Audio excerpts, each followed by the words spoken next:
Dizem que a história se repete. E eu estou cada vez mais convencido que esta expressão popular é verdadeira.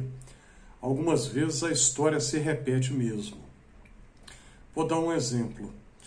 Na Alemanha, na época da Segunda Guerra Mundial, houve uma tentativa de fazer uma reconfiguração do cristianismo.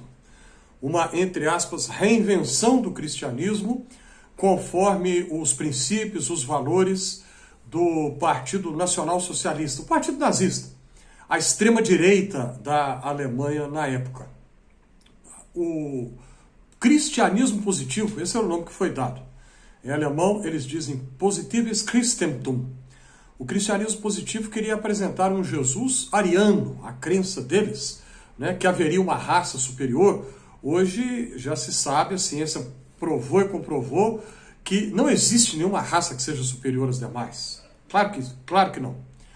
Mas então eles acreditavam nisso naquela época e queriam apresentar um Jesus ariano, um Jesus conforme os mitos e lendas, os guerreiros lendários do folclore da Alemanha na Antiguidade, na Idade Média, né? E não Jesus conforme ele era realmente. E nessa tentativa de reinventar, reconfigurar o cristianismo, eles queriam apresentar a Bíblia, reescrever a Bíblia, mas destituída dos seus elementos judaicos. O que é absolutamente absurdo, não tem sentido. Seria a mesma coisa que tentar inventar água para não molhar. Nós vamos inventar uma água que não molha. Seria a mesma coisa que falar algo assim.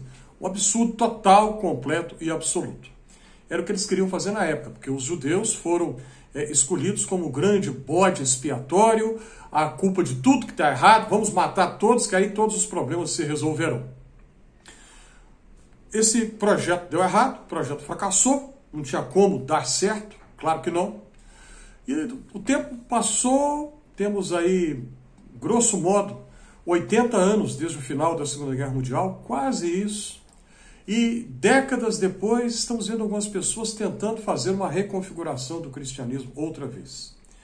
Ainda essa semana, eu estava vendo no Facebook de um conhecido meu dos Estados Unidos. Quando eu li a postagem, a minha primeira reação foi de não acreditar. E lá ele dizia que falou em um ambiente de uma igreja evangélica de tradição protestante, lá no país dele, falou: ama a teu próximo como a ti mesmo. E alguém lá da congregação, alguém da audiência, o repreendeu e disse assim: olha só, vê se dá para acreditar, é algo surreal.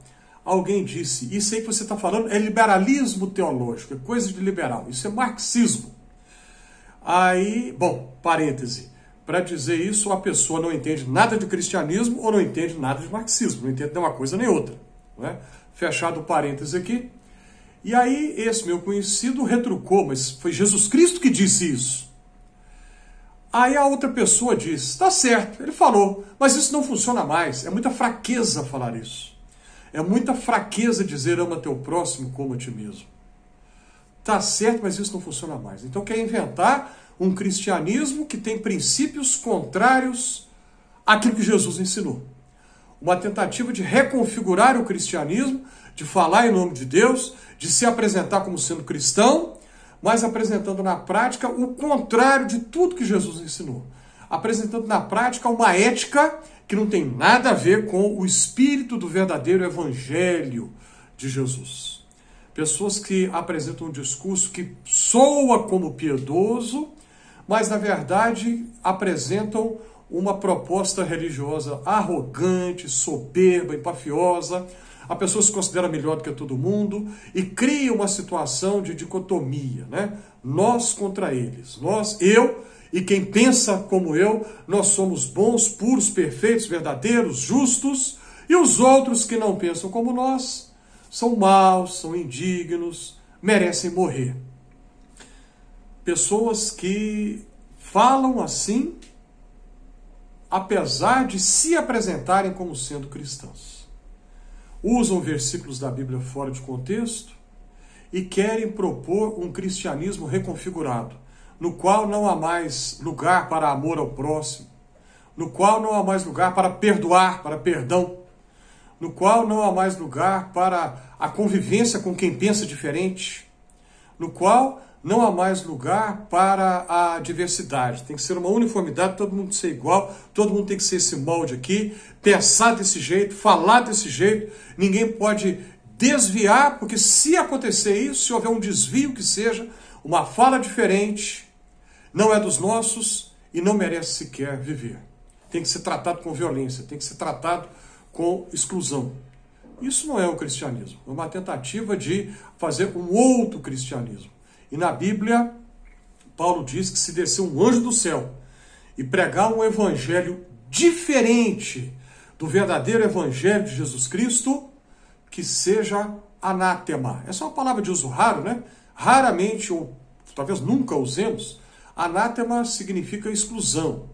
Exclusão total, maldição total.